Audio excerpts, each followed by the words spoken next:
Hello and welcome back to the channel. My name is Fiore, and for those of you who don't know, I am currently doing a series on how to make drum kits from scratch. Today I'm just going to be covering how to make open hats the easy way, and I'm going to show you guys just sort of the processes that I've been using recently. There are many ways to do this, and I'm not going to cover all of them in this video, but do feel free to experiment, to try your own techniques, and if possible, share them in the comments below as we can all learn together. So that all being said, I'm not going to waste any time. We're just going to jump right in and let me show you what's going on. Okay, so as is often the case, I'm going to be starting off in Serum. Just like the close hat tutorial, I'm going to be working with noise in Serum first. Just go ahead and pick out some white noise here, turn its level up. As you can hear, it's just noise. Now you can go a few different ways with open hats. You know, a common trap open hat has that sort of stop and close envelope like that. So you don't have to mess with the volume envelope if you don't want to. You can just kind of play it back live. In this case, I find it a little easier to set one up. I'm going to go for more of a, I guess you could say like a hybrid open hat. It's going to have some characteristics of what a real life open hat would sound like, mixed in with more of this white noise trap sort of style. So let me show you what I mean. We'll just start with this envelope first.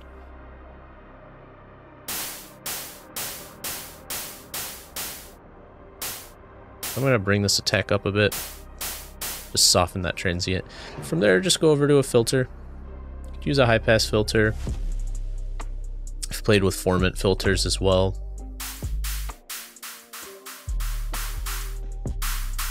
All right. Something like that is going to be fine for now. Again, we're going to try and do some post-processing to bring out its body and its realism. But for our noise layer, that's pretty good. And you can go into the effects, you can add some dimension if you want.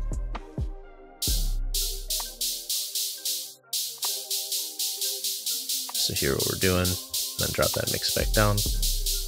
Get out of chorus.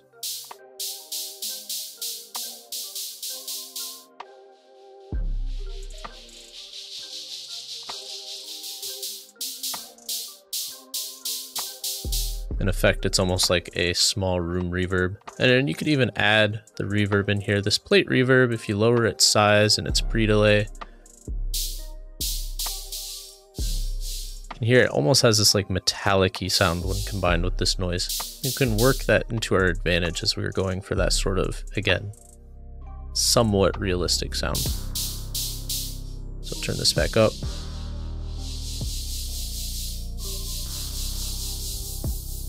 Turn the stamp up,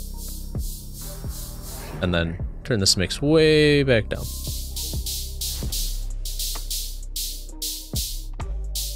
Because some of that is going to come back out in the next couple steps. So next we can do a distortion, which I like to do after the reverb.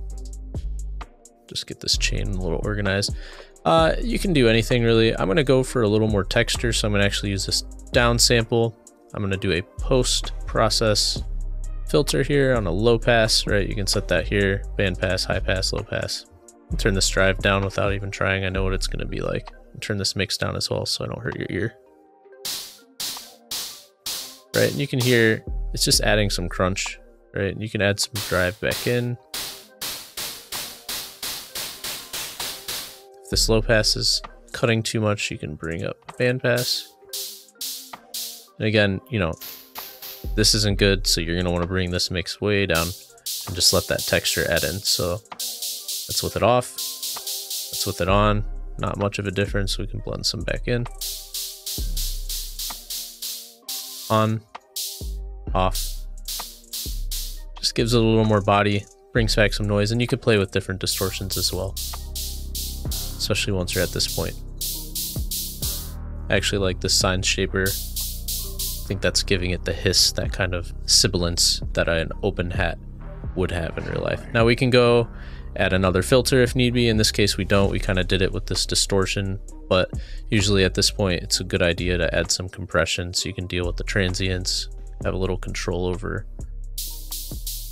the end dynamics. This one doesn't have a ton of attack, right? So if we were to bring this down, it's going to completely squash that upfront transient, and it's not very prominent, so I'm actually going to leave this attack up. And I'm going to just stop right there. So we'll go ahead and record that into Edison. And I'll just show you a few ways we can transform this. So we have this, we can look at it. We can kind of see the actual shape of this envelope is pretty traditional, right? Like if you were to hit an actual OpenHat. One of the things you can do is normalize it, turn this volume down. And this is just kind of a useful little trick for balancing the level. You could also use compression to do this, but this is just a little bit quicker. So once you've normalized it, you can kind of bring in this length here. As we fade the start in, it will bring the out up. Right? And this whole thing is a little bit long. You could play with Pogo, but for me, I'm just gonna draw this length inwards and cut it off at the end here. Make sure and trim that front.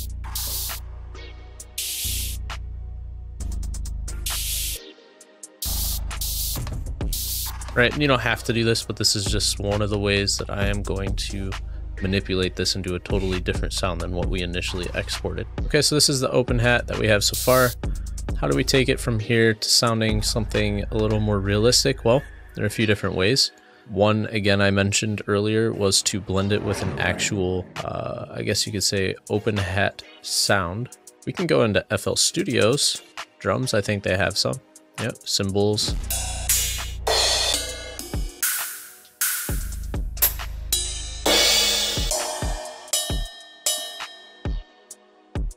Let's actually take this ride, drop that into our second channel here. Now there are probably ways you can parallel process these two together, but I'm going to show you a VST I just discovered that's really, really useful. This is called Transmutator from JMG Sounds, I believe. You can get it at United Plugins. They have it on Plugin Boutique. It's on sale right now, so I'll leave a link in the description. I'm going to show you just sort of how to set it up because it's not exactly obvious at first, but basically this is going to take one sound and fuse it together with a second sound, but it's going to do so in different ways depending on which of these algorithms you choose. So you can take this original hi-hat sample we have and combine it with this ride and get something very unique. Possibly something that has that sort of hybrid sound we were going for, a little bit of realism mixed with a little bit of that noise, something that you might hear in a trap beat. So check it out. Let's take this first one, which is our sample. So this first one will be on A, right? And we're gonna go ahead and take our second one, which is on mixer track 2. This is important. You have to put them on separate mixer tracks. And we are going to sidechain this mixer to mixer 1. So right click, sidechain to this track only. Now you'll notice none of that sound is coming into B. So the way you get that set up is you go to this gear cog, go to settings, processing, sidechain, set it to that. Come back in. And now even when we hit our keyboard, still no sound. That is because you have to actually put these notes into the pattern. So now that that's set up and we have these here, we can go ahead and hit play and start blending these two tastes. So again, this is just a matter of choosing different algorithms, finding a setting that will take the sounds that you have going into it to make something completely new. It's not just layering them one on top of each other. It's totally different. And I'm going to show you what I mean. So for an OpenHat, I found this morph algorithm to work really well, right? So we can kind of take characteristics from either sample, imbue them together and make something new. Let me just show you what I mean rather than talking about it. So right here, we have some of this original sample mixed with this guy, right? Even if we go all the way over here, kind of already have something different, right? The key with this algorithm is to actually invert it.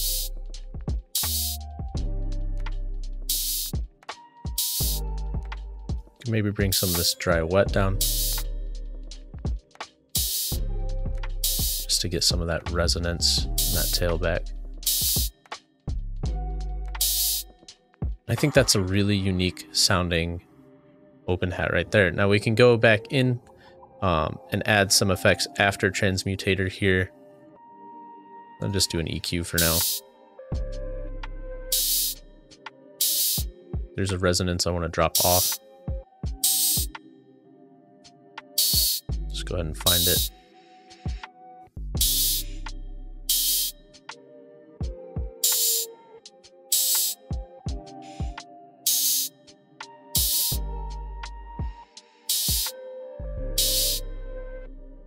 And maybe just add a little bit of reverb. Usually just a short tail, something like this setup. If you want to copy this preset, go ahead. Gives it a bit more realism. So here you go. We have a unique sounding hi-hat that we can record into Edison. Here was the original sample from Serum. Right? Let's go ahead and record this new one in. That sounds completely different. We can go ahead and save this. And again, we went from that original Serum sample, combined it with this, and came up with this. Just a very unique sounding open hat. Feel free to do this with numerous source sounds. Make yourself some source open hat sounds in Serum. Layer them, go out and record some open hats, find some YouTube drummers, just push the envelope a little bit further, try and make something that sounds unique, something that will make your kits more rare than what you can find. And it's not that these are, you know, revolutionary sounds, right? Like everyone has open hats in their drum kits, but these are just some of the things that you can do to make them yours. So again, I do things differently almost every time I design a sound. I don't always follow the same formula, the same chains. Sometimes I try different plugins, different source sounds, different samples of noise, whatever it is. But one of the workflow hacks that you need to be doing is going back through the process that you just did and swapping things out. So for example, let's go ahead and open Serum back up and go to one of my other starting point open hats. Let's say this one. Doesn't matter. Bring that cutoff up on this one. That's fine. Go ahead and record that into Edison. On its own, not really sounding like an open hat I would put in a kit. But again, sometimes having these different pitches, different textures can really change things. And we're just gonna drop this over the initial sample we had, right? So there you go. Find a different ride or crash. Throw that in and run this through the same chain and just see how it sounds. Right, and there you go. In 2 seconds we have another completely new open hat that doesn't sound like either of its source sounds or the one that we just made, even though it's using the same chain, same process. You can go ahead and do this for a few more. I usually do 3 or 4 like this, and then I switch up the chain, I switch up the source sounds again, and kind of rinse and repeat. So I hope that helps you guys out. I appreciate you all joining me here today. If you had any requests or anything specific you'd like to see in a future video, go ahead and leave me a comment below. I'm happy to take those into consideration. And yeah, that's it for today. I'll see you next time. Peace.